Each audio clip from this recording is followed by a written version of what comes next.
Não tem coisa mais brasileira do que a gente falar sobre arroz com feijão. Arroz com feijão nos negócios, que a gente fazer o básico muito bem feito, eu falo bastante sobre isso, e o feijão mesmo, alimento que está no nosso prato todos os dias, ou pelo menos deveria estar, né? Sem dúvida. Estou aqui hoje com o Marcelo Líders, que é a pessoa que mais entende sobre feijão no nosso país, sobre comercialização, sobre produção, cadeia como um todo, exportação, e a gente vai falar um pouco sobre cada uma dessas etapas, como o feijão é importante para o nosso país, como cultura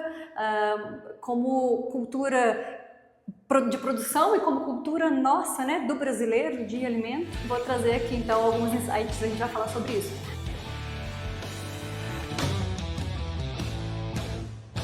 Marcelo, fica à vontade para se apresentar então aqui. Então, eu sou Marcelo Eduardo Líderes, nasci lá no sul do Paraná, uma cidade que produz feijão também, Rio Negro. Nos últimos 35 anos eu tenho trabalhado com essa cultura, né, do feijão. Depois de algum tempo a gente vai tendo uma paixão, quando a gente vai descobrindo e entendendo melhor daquilo que a gente trabalha, naquilo que a gente está envolvido. Depois de alguns anos eu entendi que havia a necessidade de a gente ter uma instituição que defendesse os interesses do feijão, que fosse abrangente, que tivesse focada desde o incentivo da pesquisa até o incentivo ao consumo. E os últimos 20 anos, a gente tem dedicado uma atenção muito especial ao IBRAF, Instituto Brasileiro do Feijão, pulses e colheitas especiais. Daqui a pouco a gente pode falar o que são os pulses. Precisamos.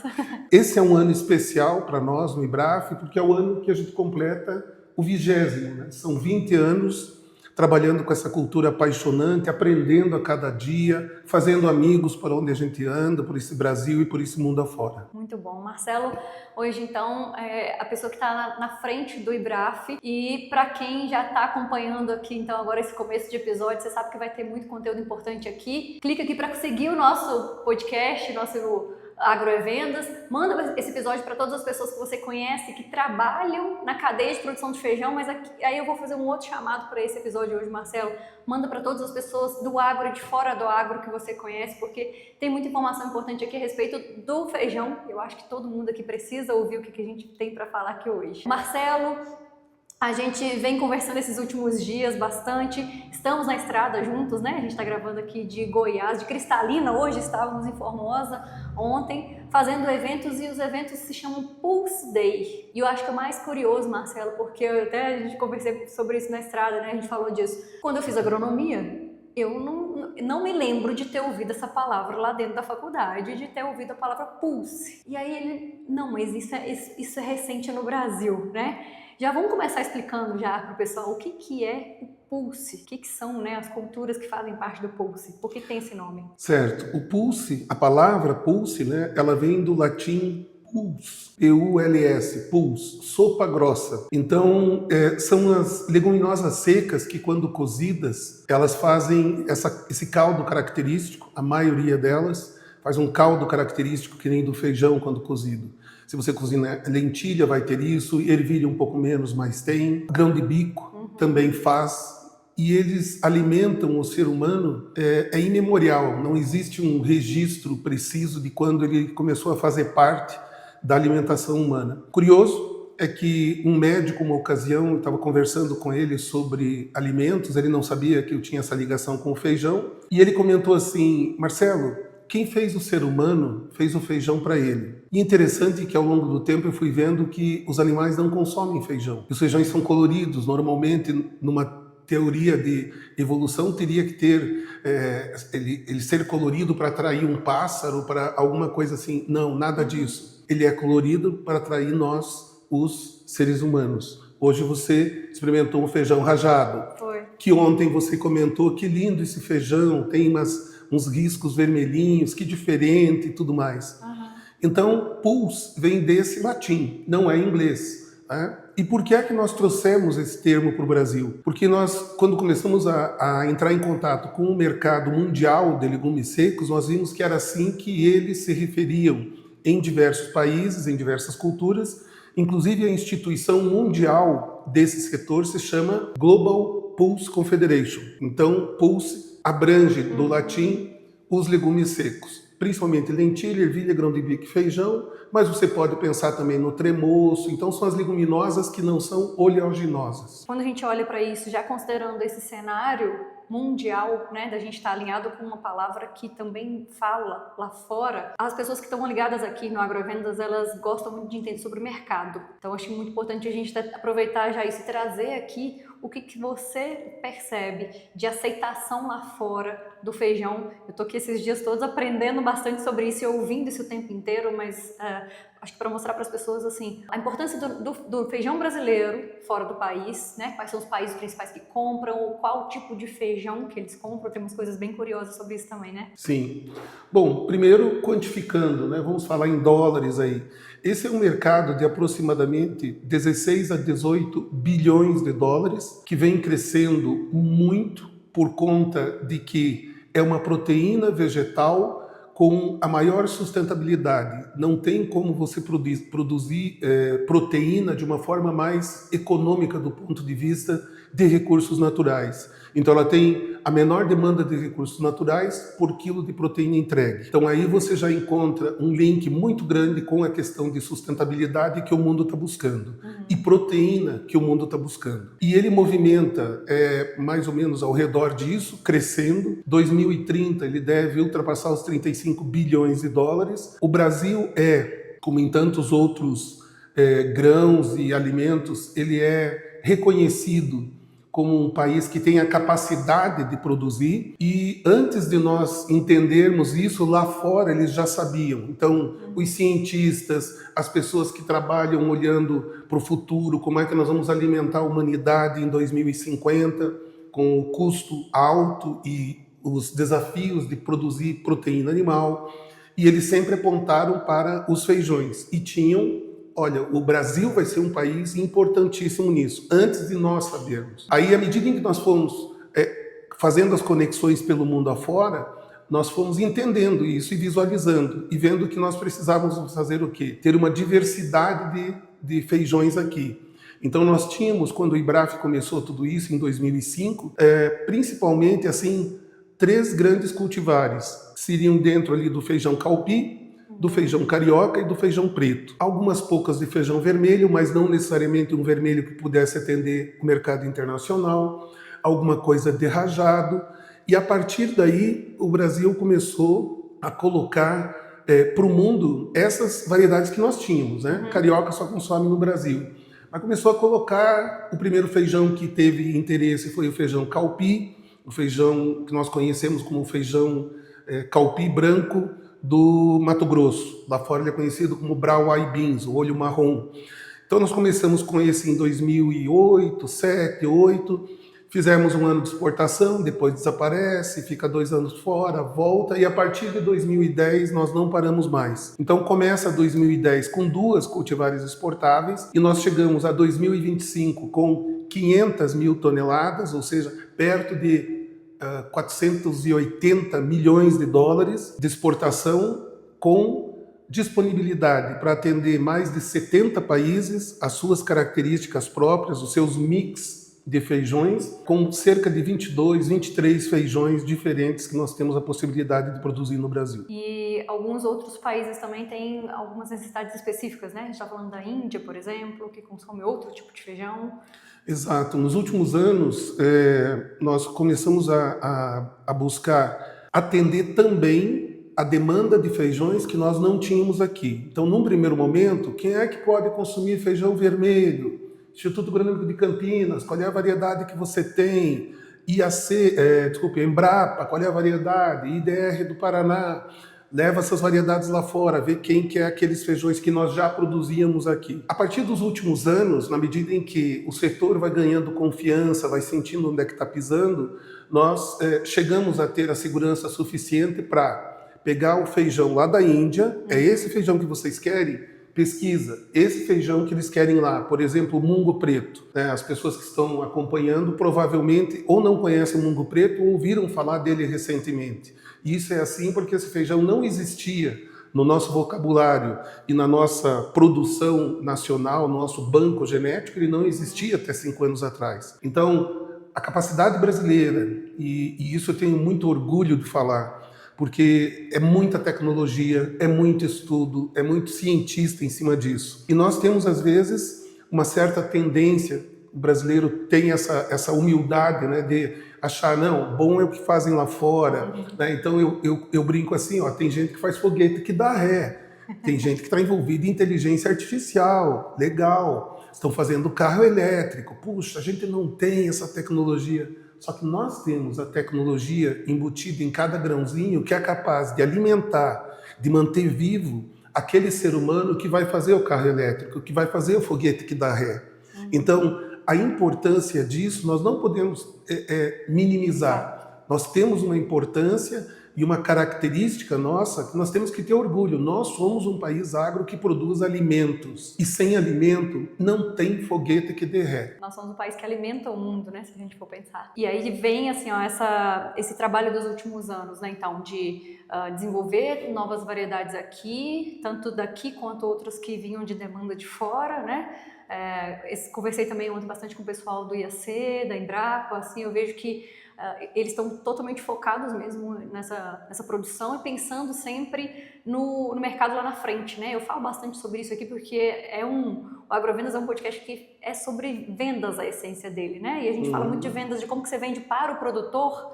E tem muita coisa que a gente aplica aqui atrás totalmente. Então, ontem, conversando com o Dr. Alisson lá do IAC, foi totalmente para mim dentro dessa linha do que a gente trabalha de eu preciso entender as necessidades do meu cliente, eu preciso entender o que ele está precisando, o que ele está buscando, para que eu, então, encontre uma forma de atender ele, seja através de um serviço ou do próprio jeito de atender ou de um produto que eu vou lançar, né? E foi exatamente isso que foi feito aí, que vem sendo feito nos últimos anos com feijão. Exatamente. E vendas, né?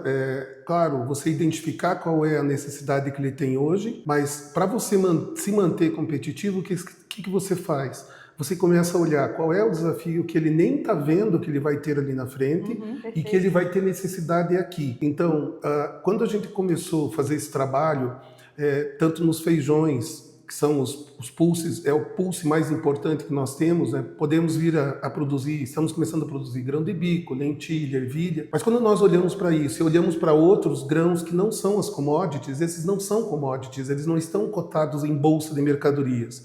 Nós temos, por exemplo, o gergelim, que está dentro do nosso escopo. O gergelim também saiu de uma cultura há 4, 5 anos atrás, um nicho muito pequenininho, produzido um pouquinho. Falava de gergelim, né? E, de novo, 370 mil toneladas, mais 400 e tantos milhões. E você somar o feijão e o gergelim o ano passado, em grandes números, a gente chega muito perto de $1 bilhão exportados. Então, é como se nós não tivéssemos esse bilhão aqui em cima da mesa, e agora nós temos. Então, o nosso produtor, os nossos exportadores, a nossa pesquisa, ela está acessando isso. E a tendência e a possibilidade de futuro é que isso aumente, né? E isso vem se provando verdadeiro. Em 2014 e 2015 a gente comentava isso, em 2019 tem registro no Instagram, a gente comentando, olha, a gente exportou 100 mil toneladas, mas até 2025 a gente pode chegar a 500 mil de feijão. E chegou. Então, é olhar para frente e se preparar para atender essa necessidade e essa demanda, não só do produtor, mas a demanda do mercado mundial. E da cadeia como um todo, né? A gente vê que o IBRAF está relacionado totalmente ali com a indústria também, com os embaladores, né, Marcelo?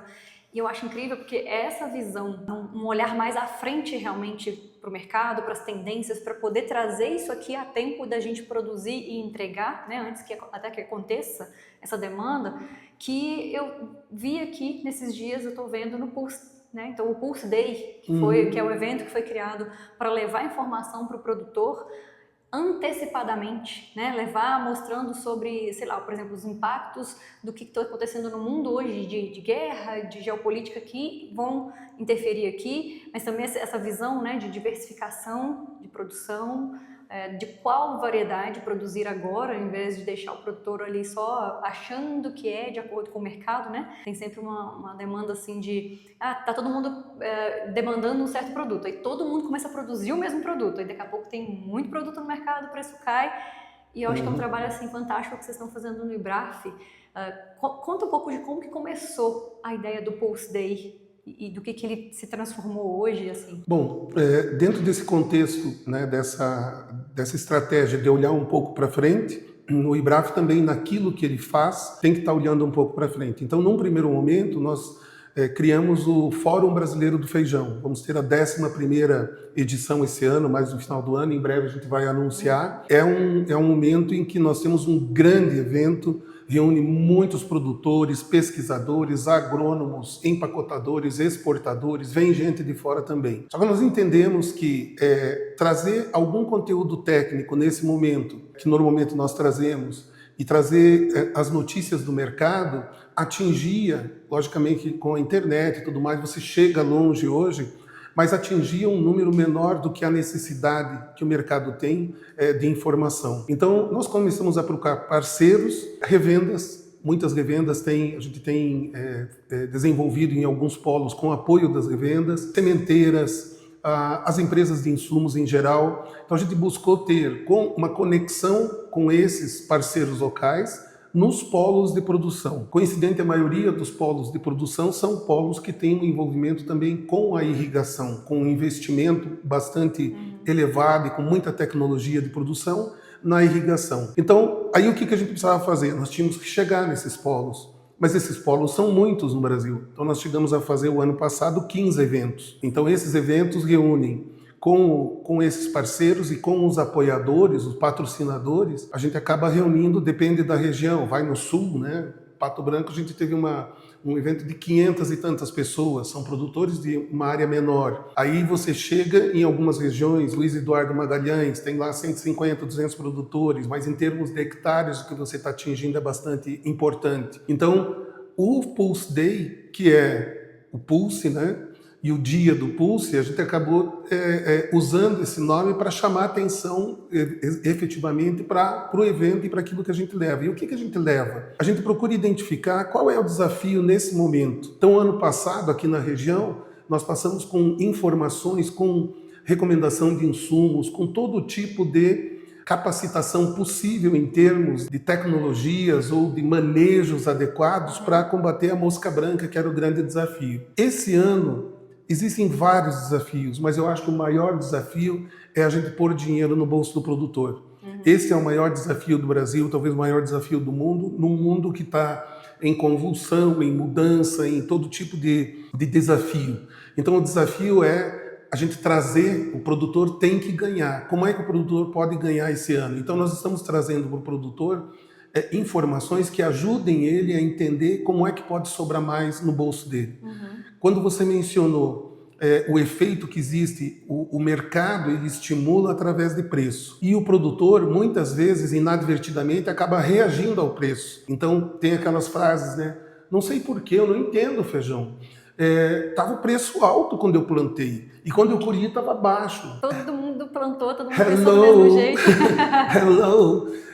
Todo mundo, e em tudo é assim, se plantar muito tomate, plantar muito milho, tudo vai ser assim. Então a gente vem ajudando o produtor a raciocinar com informações estratégicas. O IBRAF trabalha com informações estratégicas. Não adianta eu chegar e olhar hoje numa tela, né, de que o preço de ontem de feijão foi R$340. É uma referência, mas o que eu preciso saber é qual é o preço hoje. Miriam, qual é o preço agora, às 5 horas da tarde? Qual é o preço que tá valendo o meu feijão aqui na região? Então, buscar criar um ambiente onde os produtores possam receber essa informação é um desafio também e é um objetivo do IBRAF, entregar essa informação para o produtor. Então, não só o que é que vai demandar, o que vai ser interessante estar colhendo daqui 3 meses, ou daqui 6 meses, ou no início do ano que vem, mas também qual é o preço que eu posso praticar nesse produto. Então, o feijão ele não tem uma referência em bolsa, nenhuma.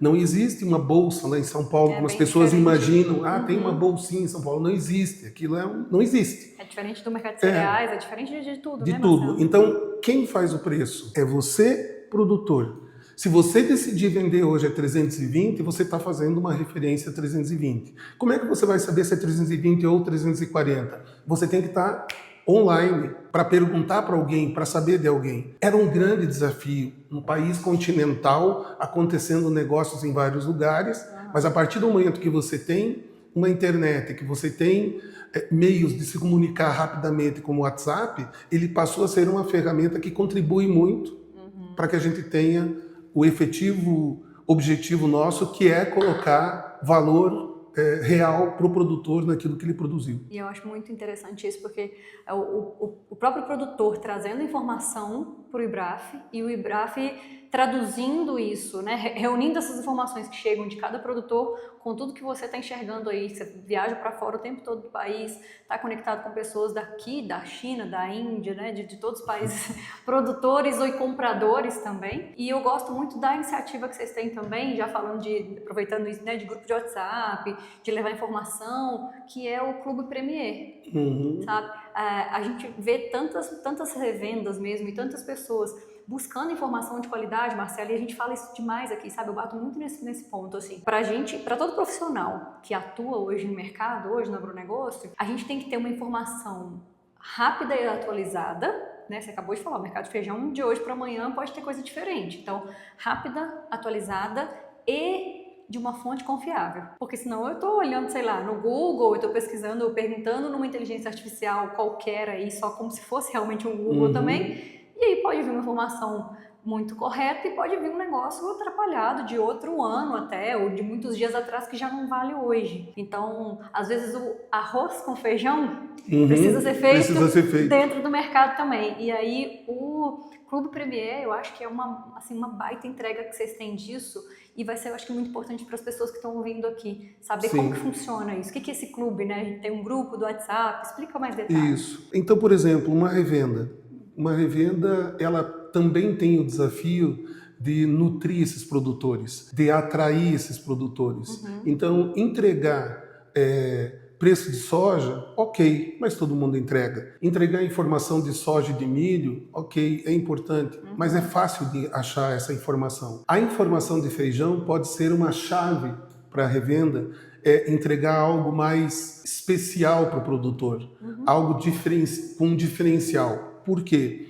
Porque à medida que o produtor entende que ali ele tem uma fonte de informação, ou que ele tem uma conexão também que ele pode ter com o Clube Premier, a própria revenda pode estar envolvida com o Clube Premier, a revenda vai acabar tendo acesso a preços, a informações do mercado, o que plantar, o que deixar de plantar, e também a quem pode comprar. Então a gente tem agora feijão mungo preto, é o feijão do ano, né? Então esse feijão, quem tem semente? Quem pode fazer um contrato com o meu produtor?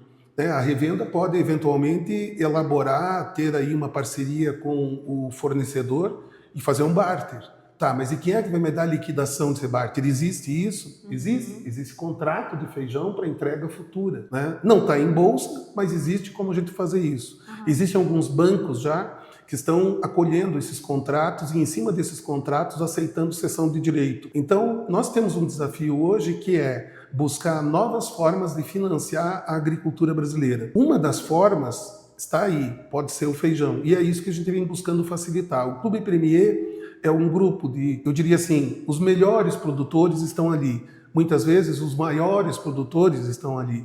Mas eu não deixo de fora o pequeno e o médio produtor. Eu entendo a necessidade e a importância dele dentro do nosso contexto. Além deles, a gente tem os empacotadores, os maiores empacotadores do Brasil, os melhores empacotadores, os exportadores, e todos eles estão evoluindo nessa percepção de que existe uma troca. Eu passo o preço real para você e você me passa o preço real que está sendo praticado aí. Você está em Cascavel, no Paraná. Eu estou em Luiz Eduardo Magalhães. Mas esse mercado é muito conectado, certo? Então, o que está realmente acontecendo aí no Paraná, nas lavouras? O que realmente é o preço que venderam hoje? Exatamente nesse momento que a gente está falando, nesse mês, está ocorrendo o quê? Muita informação desencontrada de que a partir do mês de abril, final do mês de abril, o Paraná entra com uma grande safra de feijão. Não é verdade. Então, o produtor que não sabe disso, ele porventura tem ali um estoque, eu tenho que queimar já porque vai entrar. Não vai. O preço só vai cair no final do mês de maio, início do mês de junho. Respira, calma. Então, muitas vezes não é só o preço que você está vendendo, mas também o timing. É hora de eu vender e às vezes é hora de dizer para o produtor, ó, você pode não estar gostando muito desse preço, você está sonhando com 380, mas a chance de chegar a 380 é de 5%. Você quer arriscar? Ou você quer garantir os 370 na mão, os 360? Então a gente busca raciocinar. Essa é a nossa busca, que também contribui para que o produtor tenha um resultado positivo na sua atuação. Na prática, então mesmo, o Clube Premier é uma forma de levar informação atualizada, rápida, de confiança, né? Ali para o produtor, para o embalador, para quem está na revenda, para toda a cadeia, vamos dizer assim, de produção de feijão, né? Exato. E aí, através hoje de um grupo de WhatsApp, né, das ferramentas ali, todo dia tem informação atualizada, todo dia de manhã tem informação atualizada. E muitas vezes, durante o dia, né, amanheceu o mercado calmo, 10 horas da manhã entra um grande comprador mandando comprar 10 mil sacos em Cristalina, 10 mil sacos em Rio Verde, 10 mil sacos no interior de São Paulo, certo? E o mercado consegue detectar isso. Mudou das 10 para as 10h05, o mercado mudou. Tem alguma coisa acontecendo. Ou vários compradores decidem, assim como o produtor vai em manada muitas vezes, os compradores também vêm em ondas, né? Vem uma onda de compradores. Então, na medida em que isso acontece tão just in time, você precisa dessa informação, a gente incentiva que os produtores troquem ideias ali dentro. Existe um grupo de produtores, um grupo de comerciantes e exportadores. A gente procura aproximar esses grupos, mas a gente não necessariamente tem hoje um mix deles. O nosso objetivo durante 2026 é criar uma condição num ecossistema que permita eles interagirem. Né? Então, em grupos separados, eles conseguem discutir as suas peculiaridades, suas necessidades entre eles, né? Isso é um aprendizado ainda, estão começando a entender a importância disso. Mas, na medida em que esse produtor reporta para o IBRAF, esse também, a gente devolve essa informação aqui e devolve a informação para eles também, para os compradores. Porque se o comprador sabe que, de repente, o mercado está mudando, talvez ele decida estocar agora e seja bom para você como produtor. Né? Então, é um desafio e, ao mesmo tempo, algo ótimo de se trabalhar. Por quê? Porque você sai do lugar comum. Não é Chicago que manda no nosso feijão. Quem manda no nosso feijão é Cristalina, é Paracatu, é Unai, é Ponta Grossa. Né? Isso, ao mesmo tempo que é um desafio, é uma grande oportunidade. Os estados mais produtores, assim, os mais representativos em produção de feijão no Brasil, a gente tem Goiás? Sim, eu diria assim que entre os maiores estão, o Goiás também está, mas Paraná, 20%, 20 e poucos por cento, dependendo do ano. Minas Gerais, mais 20 e poucos por cento, 40% aí. E aí você tem Goiás, você tem Mato Grosso, você tem Bahia. Basicamente, os 5 seriam esses. A gente vê um aumento muito grande, uma migração da primeira safra de não irrigada. A gente vê uma migração para a segunda safra não irrigada, mas uma migração muito grande de produção de feijão para a área irrigada. Então, não só porque o feijão viabiliza você utilizar a área irrigada, como ele responde em termos de valorização do produto, ele responde bem à irrigação, aos custos de irrigação, e ele paga por isso, ele entrega mais feijão e valorizado quando é um feijão de irrigação. E está caminhando então para outras regiões aí, tá expandindo então a produção, né? Tem uma coisa do Paraná, que você me falou a respeito do feijão preto. Sim. A gente começou a desenvolver uma linha de raciocínio lá. E é interessante como às vezes alguma coisa que está diante de nós a gente não enxerga. Trabalho há 30 e poucos anos no feijão. O secretário da Agricultura que eu fui conversar, ele tem 70 e tantos anos e trabalhou desde novo como técnico de agrícola de feijão. E eu raciocinei com ele, peraí, então o Paraná produz 70% a 80% do feijão preto do Brasil, ok? Ok. Isso significa que 7, 8 em 10 pratos de feijão preto, que é um feijão símbolo na nossa gastronomia, é produzido pelo Paraná. Quando um chefe estrelado do Michelin, lá em São Paulo, no Rio, faz uma feijoada de R$200 o prato, de R$500 o prato, sei eu, harmonizada com vinho, esse feijão preto é do Paraná? É. Aí vem a pergunta, ele sabe? Não sabe. O nosso produtor sabe? Não sabe. As pessoas que moram na região produtora e que não estão envolvidas diretamente com a agricultura, elas sabem? também não sabem. Gente, olha, a gente precisa trabalhar isso. O orgulho de quem produz, de estar entregando. Então quer dizer que o chefe, né, no Fazano, o que for, o chefe lá, ele usa um feijão nosso, o meu feijão, eu tô aqui em Palmeira, eu tô em Prudentópolis, eu tô em Ponta Grossa, sabe, naquelas regiões produtoras, ele está usando o nosso feijão. Isso precisa ser trabalhado, esse orgulho de produzir. E se eu estou numa cidade, eu sou vendedor na loja de sapato, eu estou longe do agro, eu não sinto que eu estou envolvido no agro, certo? Grande chance de ter vindo. Olha que coisa tão básica, mas que oportunidade que a gente tem de fazer uma entrega melhor para esse nosso consumidor também. Eu acho que é um conjunto assim de a gente trabalhar um pouco mais o marketing, né? Mostrar mais dentro do próprio mercado aqui, mostrar para a população, que às vezes tem tanta gente de fora falando mal do agro, né? Mas poxa, Sim. Tá aqui algo de muito orgulho para todo mundo, né? Até para, como você falou, do pessoal do Paraná que nem está envolvido no agronegócio, mas pensar numa história dessa assim, eu acho que vai ser motivo sim de muito orgulho. E isso está totalmente conectado para mim, assim, não só do orgulho, mas do consumo e do incentivo ao consumo também, com o Viva Feijão, né? Para quem está assistindo aqui, não está só ouvindo esse episódio, tem aqui na tela, até a gente deixou aqui com o QR Code para acessar o Instagram do projeto e tudo mais. O Viva Feijão, que é o bom para você, bom para o planeta, né? Fala desse projeto assim, tão bonito e tão importante para a gente, assim, de tudo isso que a gente conversou aqui hoje. Então, o Viva Feijão, ele não nasceu planejado para virar um projeto do jeito que está se tornando, mas a gente está entendendo que é a hora dele. Nos eventos que a gente faz, quando eu brinco assim, se me der um microfone, eu sou tímido, a primeira coisa que eu acabo fazendo é, gente, vamos dar um grito, Viva Feijão, levanta o braço direito, Viva Feijão. O pessoal já está conhecendo isso onde a gente vai. E a gente começou a observar o quê? Aquilo que todo mundo está vendo, está caindo o consumo de feijão, caindo o consumo de arroz. O diagnóstico está feito, está caindo o consumo. Temos que fazer alguma coisa. Quem vai fazer? Então nós estamos esperando que o governo faça, mas os governos, eles são 4 anos, eles ficam 1 ano, 2 anos estudando o que vão fazer, no 3º ano eles começam a ensaiar, no 4º ano eles estão preocupados com a eleição e pronto. Então nós temos que pegar isso nas nossas mãos, e a gente fez o quê? Dia 10 de fevereiro é o Dia Mundial do Feijão. Então nós enviamos convites para diversas instituições no Brasil,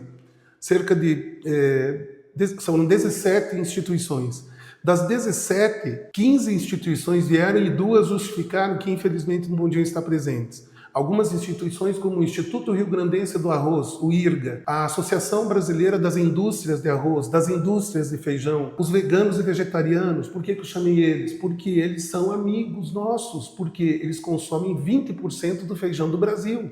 Se a gente quer aumentar o consumo do feijão, vamos conversar com eles. Vocês podem ajudar a gente Porque se aumentar o consumo do feijão, vegano, vegetariano, a gente vai consumir menos carne, que é o que interessa para vocês, preservação e tudo mais. Podem ajudar? Na hora eles vieram para ajudar. Então, a gente juntou todos lá, Secretaria do Estado, fizemos na Faria Lima, por quê? Porque a gente vai precisar de dinheiro para fazer isso. E a gente não quer vir pedir para o produtor já tem seus riscos, seus investimentos. E a gente não vai pedir para o empacotador, porque ele já investe em divulgar o feijão dentro da sua marca. Então, quem é que vai pagar por isso? Nós sabemos que existem muitas empresas, muita capacidade, muito interesse das empresas de que aumente o consumo do feijão, mas não só do feijão. Por que a gente chamou arroz? Porque é o prato feito do brasileiro. O que está levando o brasileiro a perder a saúde é a diminuição do consumo da comida de verdade. Então, a comida de verdade, ela pode e precisa ser valorizada. Então, a gente fez essa reunião e lançou a ideia. O que vocês acham se a gente, então... Alguém tem alguma ideia? Tem que fazer alguma coisa. Alguém tem o que é que tem que ser feito? A gente tem que fazer nas escolas. Legal, todo mundo concorda que nas escolas. Alguém sabe como fazer? Silêncio. Então tá, eu também não sei direito, mas vamos descobrir junto? Vamos dar o nome de Viva Feijão para essa campanha e vamos começar? Vocês topam? E as instituições toparam. A gente está na fase de ir organizando isso agora. Energiza a gente, porque a gente começa a ver as respostas. Aparece um advogado, né, o doutor Davi, lá de Goiânia, e ele diz assim, escuta, eu ouvi falar disso aí, eu quero ajudar. Você acha que a gente poderia processar as grandes empresas de ultraprocessados? Hello, calma, ainda não. Mas a gente está cheio de fake news. No Instagram tem um monte de médico, desculpa o termo, imbecil. Influenciadores, pessoa, né? Gente que se diz nutricionista, que quer ganhar um like, quer chamar atenção. Feijão não serve para nada. Ah, não serve para nada? Amigo, vem aqui, comprova o que você está falando. Se você não comprovar, você vai ter que retirar essa postagem e você vai ter que dar ao feijão, ao arroz, ao prato feito o tempo que você gastou falando mal. E se você não fizer isso, existe a tua instituição, a tua associação de categoria, tá? E aí elas cuidam de que isso não aconteça. Então esse advogado chega e diz assim: eu quero doar esse trabalho para vocês. Me dá quem é que está fazendo isso e a gente vai atrás. Então, claro, ninguém pode falar mal do arroz e do feijão num país que nem o Brasil, a não ser que vai entregar picanha na mesa. Se você vai entregar picanha todo dia, então ok.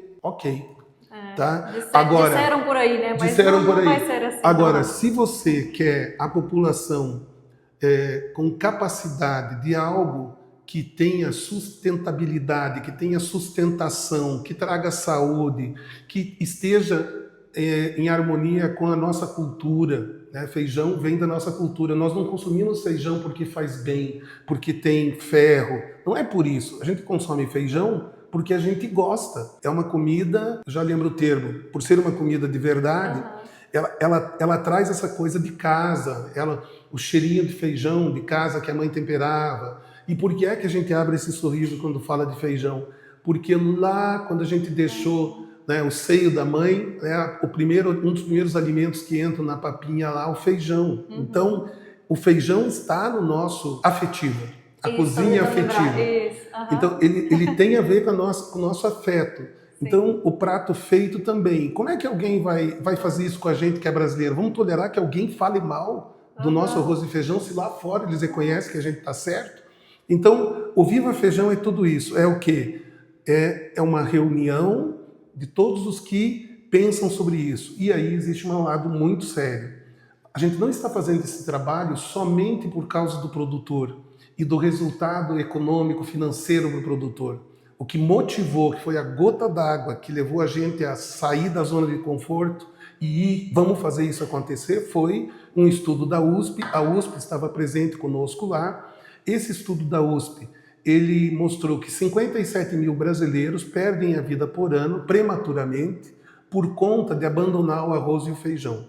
A partir do momento que você deixou de ter esse sinalizador de saúde, arroz e feijão na hora do almoço, você começa a ter a vontade de fazer lanches durante a tarde, você vai comer besteira à noite, porque você não está bem nutrido.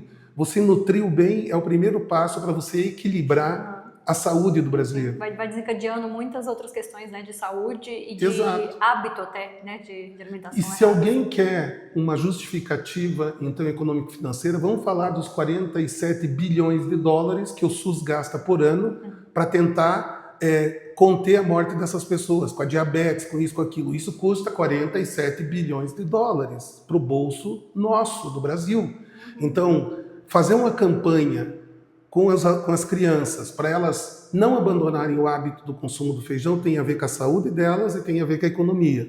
E o efeito colateral, o produtor vai continuar produzindo. Então isso é o Viva Feijão. Eu convido você a visitar a página, o Instagram do Viva Feijão. Ele é pequenininho, ele tem lá menos de 2.000 seguidores, mas eu tenho certeza vamos aumentar esse número aí. A gente vai aumentar esse número, por quê? Porque é nosso, gente. É afetivo, é muito mais do que um produto, né? Então, o prato feito brasileiro merece isso. Eu acho que todo mundo que tem origem, assim, a raiz no agro, como a gente tem, Marcelo, tem alguma história sobre isso, assim. Você falou assim, realmente eu abri um sorriso aqui porque eu lembrei exatamente da casa da minha avó e da minha mãe, que a gente cresceu no interior de Minas, e tinha o costume de quando cozinhava o feijão, primeiro assim, eu consigo quase sentir o cheiro do feijão que acabou de ser cozido quando eu falo do feijão cozido na casa da minha avó, na casa da minha mãe. E aí a gente tinha o costume, a minha irmã tinha muito isso, mais até do que eu, de colocar isso numa tacinha, numa cumbuca assim pequenininha, o feijão cozido sem temperar. ele quentinho, com aquele caldo mais grossinho e comer ele ali antes de uma pôr até o delícia. tempero, uma delícia. Então, eu acho que todo mundo tem alguma história com isso, né? Por isso que no começo desse episódio eu convidei as pessoas para mandarem para outras pessoas que também não são do agronegócio, porque eu acho que isso é muito importante. Mandem a página que vamos ajudar a crescer essa página do Viva Feijão. E aí tem, acho que, algumas formas diferentes das pessoas que estão aqui com a gente até agora no episódio de hoje, delas se envolverem mais com o feijão e com toda a temática, né, de cadeia de produção até realmente o consumo de feijão. Tem aqui o Viva Feijão, que é Viva Feijão _oficial, que está aqui na tela. A gente vai deixar no descritivo do episódio aqui também. Então, para todo mundo, tá intimado a seguir lá e a fazer algum comentário até, ver lá se tem alguma publicação, comenta lá, faz crescer mesmo, manda para mais pessoas da sua família, do seu grupo aí que possam ajudar, né, a ter essa conscientização de aumentar o consumo. Então, seguir a página é só um primeiro passo, tá, gente? É só o detalhe, porque o que a gente quer realmente é aumentar o consumo de feijão. Sim. Desde que a gente começou a conversar e que eu programei a vinda aqui para Goiás, eu comecei a pensar assim, gente, vou passar vergonha se eu chegar lá e não estiver consumindo feijão todos os dias.